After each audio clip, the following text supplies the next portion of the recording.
Hello everyone, welcome to NEET plus. हमने अपना topic पढ़ रहे थे breathing and exchange of gases. आज हमारा टॉपिक है रेस्पिरेटरी वॉल्यूम। आज हम करेंगे क्या? Respiratory volume. रेस्पिरेटरी वॉल्यूम में हमारे पास फर्स्ट वॉल्यूम आता है, that is called tidal volume. First क्या आएगा हमारे पास? Tidal volume. टाइडल वॉल्यूम क्या हो जाएगा? Volume of air inspired by a normal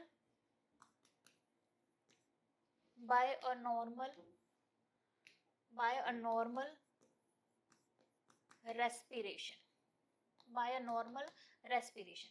एक नॉर्मल रेस्पिरेशन के अंदर हम जितनी एयर ले रहे हैं that is called tidal volume, and we can say volume of air expired by a normal respiration। एक नॉर्मल रेस्पिरेशन में जितनी एयर हम इनटेक कर रहे हैं या जितनी एयर हम वॉल्यूम ऑफ एयर का एक्सहेल कर रहे हैं, all known as the tidal volume. और टाइडल वॉल्यूम की अमाउंट हमारे पास कितनी आ जाएगी? 500 ml। कितनी आ जाएगी? 500 ml। एक नॉर्मल रेस्पिरेशन में इनहेलेशन का एयर और एक्सहेलेशन का एयर की जो अमाउंट होगी वो कितनी होगी हमारे पास? 500 ml। नेक्स्ट है हमारे पास inspiratory volume. Inspiratory volume IV। जो इंस्पायरेटरी वॉल्यूम होगा IV, वो क्या हो जाएगा? A person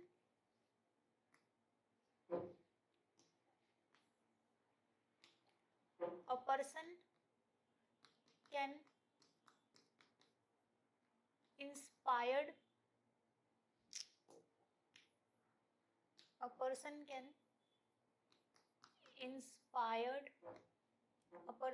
inspired by a forcible inspiration। ठीक है, तो जितना जो एक पर्सन इंस्पायर्ड कर सकता है फोर्सिबल इंस्पायरेशन में, that is called inspiratory volume. कि a person can inspired by a forcible inspiration. हम जितने फोर्स लगा के जितनी एयर को इनटेक कर सकते हैं that is called inspiratory volume.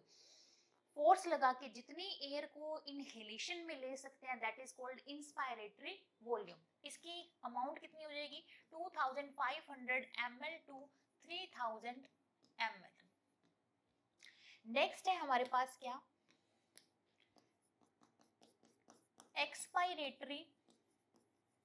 Expiratory volume, यानी कि EV। एक्सपायरेटरी वॉल्यूम, इसमें क्या होगा? अ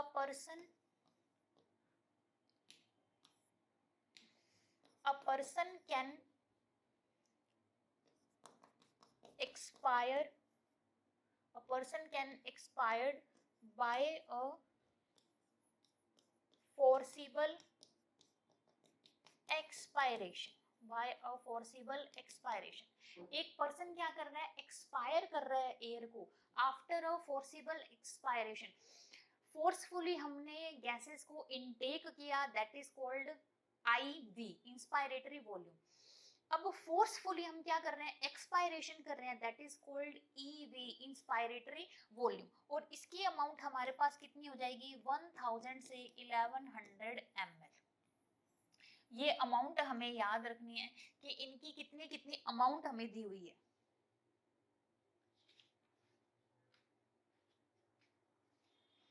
अब है हमारे पास नेक्स्ट एक्सचेंज ऑफ गैसेस। हमने डायग्राम देखा था, हमें पता है कि जो मेन डिफ्यूजन या गैसेस की जो यूनिट है that is called alveoli. Alveoli is the basic unit for exchange of gases through the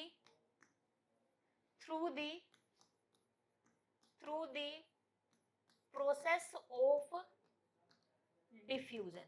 Through the process of the diffusion. अब diffusion क्या था? When gases moves from the high concentration to low concentration. High concentration to low concentration. High concentration to low concentration की तरफ जाएगी. That is called diffusion. और main part क्या है हमारे डिफ्यूजन का? एल्वेओलाइज. एल्वेओलाइज क्या हो जाएगी? एक बैग लाइक स्ट्रक्चर हो जाएंगी.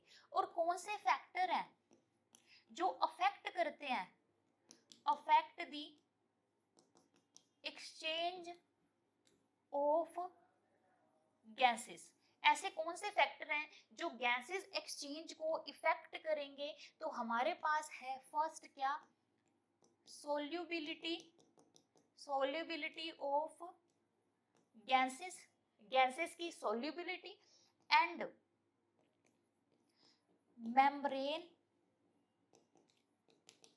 थिकनेस के जो गैसेस हैं उनकी सोल्यूबिलिटी कैसी है, कितनी अमाउंट में वो सोल्यूबल होती है, कौन सी गैसेस ज्यादा सोल्यूबल है. और ये जो एल्वेओलाइज है, जो एल्वेओलाइज की जो मेम्ब्रेन है वो कैसे हेल्प करती है गैसेस के एक्सचेंज में, हम वो देखते हैं. क्लियर. नेक्स्ट एक टर्म आती है, एक टर्म यूज की जाती है पार्शियल प्रेशर. क्या होता है ये पार्शियल प्रेशर? क्या होगा पार्शियल प्रेशर?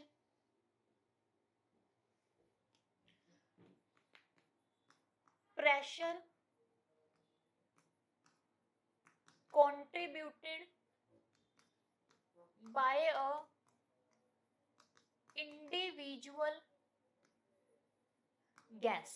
एक इंडिविजुअल गैस है, ठीक है, एक इंडिविजुअल गैस की बात कर रहे हैं. Pressure contributed by individual gas in a mixture of gases. हमें पता है कि एटमॉस्फेयर के अंदर डिफरेंट टाइप्स की क्या पड़ी है? गैसेस पड़ी है. एटमॉस्फेयर के अंदर ये क्या पड़ी है? एयर. एटमॉस्फेयर के अंदर क्या है? एयर. और एयर के अंदर डिफरेंट काइंड्स की गैसेस हैं. अगर हम किसी एक स्पेसिफिक ऑक्सीजन की बात करें, किसी स्पेसिफिक कार्बन डाइऑक्साइड की बात करें, तो इस ऑक्सीजन के लिए हम क्या यूज करेंगे? Partial pressure of oxygen. क्या यूज करेंगे? Partial pressure of oxygen. एक प्रेशर कंट्रीब्यूट कर रहा है कौन? एक इंडिविजुअल गैस, एक पूरे मिक्सचर ऑफ गैसेस में से. देन O2, PO2 क्या डिनोट करेगा? Partial pressure of oxygen. And PCO2 क्या डिनोट करेगा? Partial pressure of carbon dioxide. Partial pressure of carbon dioxide. ठीक है. तो किसी पूरे मिक्सचर गैसेस में से एक गैसेस का अगर आपने प्रेशर काउंट करना है तो उसके आगे नाम आ जाएगा क्या? Partial pressure of oxygen, partial pressure of carbon dioxide.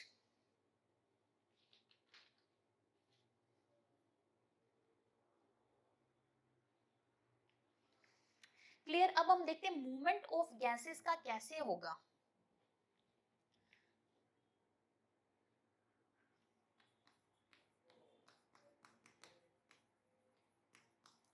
First हमारे पास रेस्पिरेटरी गैसेस, ये है हमारे पास एल्वेओलाई में. फिर हमारे ब्लड में, ब्लड कैसा है? ये डीऑक्सीजनेटेड, ये डीऑक्सीजनेटेड. फिर हमारा जो ब्लड है वो कैसा हुआ? ऑक्सीजनेटेड. ठीक है. और फिर हमारे पास क्या आया? टिश्यू.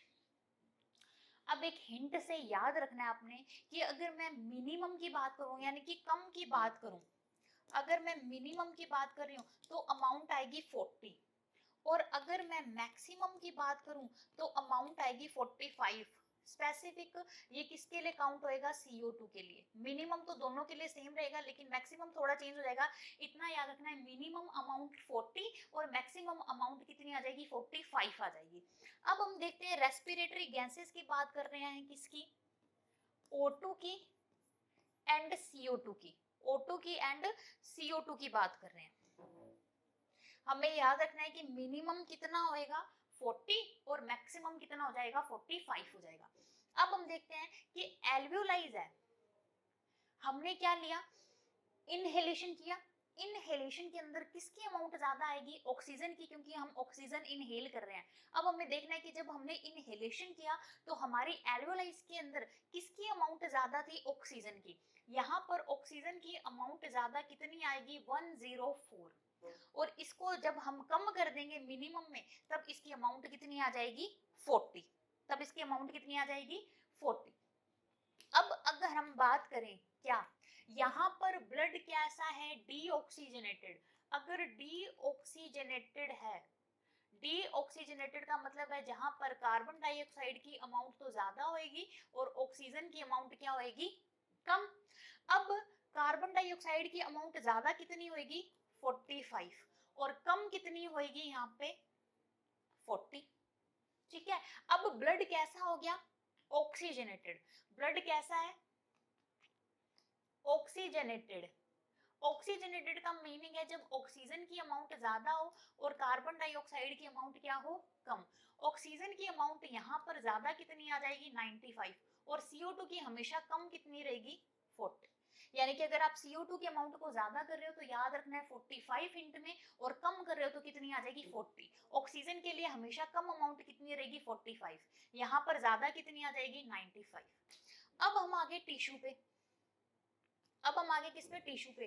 टिश्यू के अंदर CO2 की अमाउंट क्या होती है, ज्यादा, ऑक्सीजन की अमाउंट कम। कम कितनी हो जाएगी, 40, और ज्यादा कितनी हो जाएगी, 45। अब बात देखने की क्या है कि जो गैसेस का मूवमेंट होगा वो कैसे होगा। गैसेस का मूवमेंट चल रहा है कहाँ, एल्वियोलाई से ब्लड में, एल्वियोलाई से किस में जा रहा है, ब्लड में, और ये डीऑक्सीजनेटेड ब्लड है। फिर ऑक्सीजनेटेड ब्लड से किस में जा रहा है, टिश्यू में। ऑक्सीजनेटेड से किस में जा रहा है, टिश्यू में। अब हमें पता है डिफ्यूजन क्या होता है, diffusion is a process in which जो gases moves from high concentration to low concentration. अब हम देखते हैं कैसे। यहां पर हमने देखा कि हाई कंसंट्रेशन से ऑक्सीजन ब्लड टू कहां जा रही है, हाई से किस में जाएगी, लो में जाएगी। यहाँ पर हाई है, हाई से मूवमेंट किस में होएगा, लो में होगा। यानी कि एल्वियोलाई से जो ऑक्सीजन है वो किस में चली जाएगी, ब्लड में चली जाएगी। और जो CO2 की एल्वियोलाई कम है, ठीक है,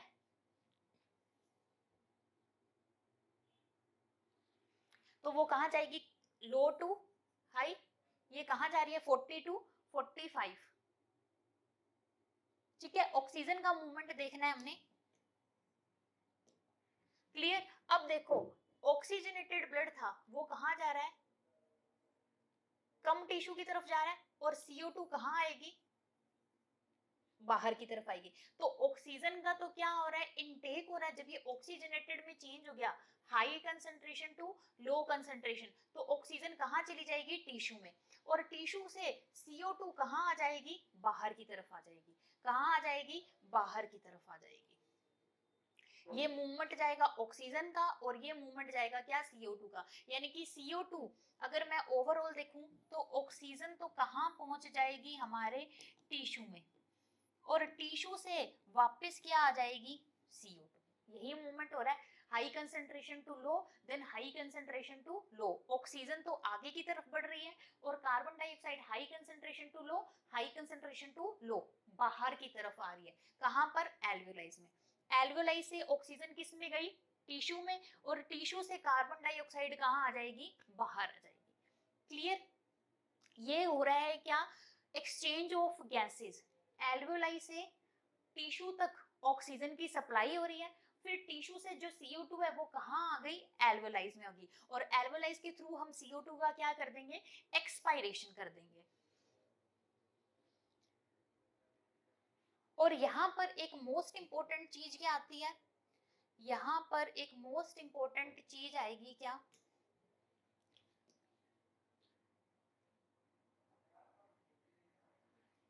कि CO2 25 to 30 times more soluble comparison to oxygen, यानी कि जो ऑक्सीजन, जो कार्बन डाइऑक्साइड है वो ज्यादा सोल्यूबल होती है, वो क्या होगी, ज्यादा सोल्यूबल होगी, किसकी कंपैरिजन में, ऑक्सीजन की कंपैरिजन में। 25 to 30 टाइम्स मोर सोल्यूबल रहेगी क्या, कार्बन डाइऑक्साइड, और कम सोल्यूबल कौन रहेगी, ऑक्सीजन। ये बात हमें याद रखनी है। नेक्स्ट हम देख रहे हैं क्या, डिफ्यूजन मेम्ब्रेन।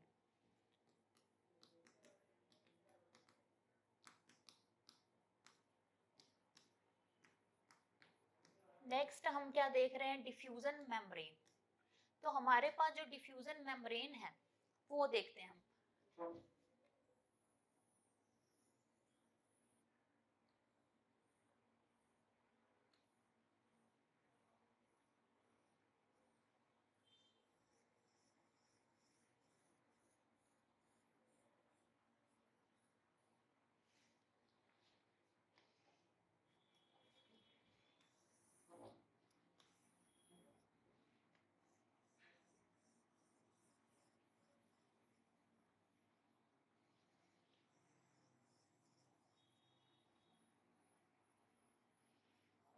ये है हमारे पास डिफ्यूजन मेम्ब्रेन, देखते हैं। ये है हमारे पास क्या, एल्वियोलाई, एल्वियोलर कैविटी, ठीक है, जिसके पास हमें इसकी जो मेम्ब्रेन है ये किसकी बनी हुई है, स्क्वैमस एपिथेलियम, ठीक है, स्क्वैमस एपिथेलियम। और ये किसकी बनी हुई है,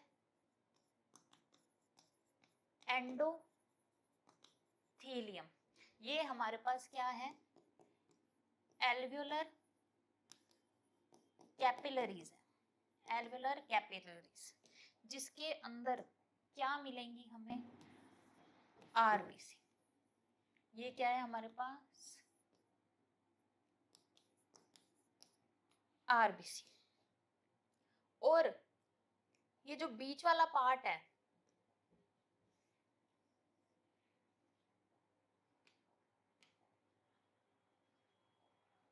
ये जो बीच वाला पार्ट हमें दिखाई दे रहा है, ये वाला पार्ट, ये जो बीच वाला पार्ट है, इसे हम बोलेंगे क्या, बेसमेंट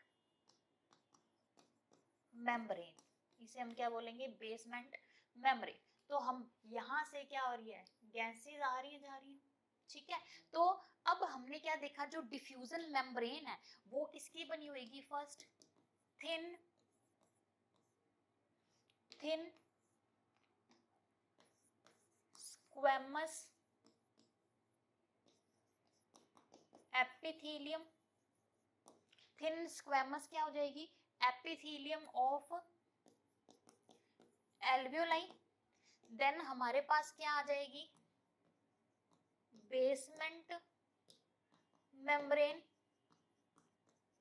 बेसमेंट मेम्ब्रेन। और लास्ट हमारे पास क्या आ जाएगी, यहाँ पे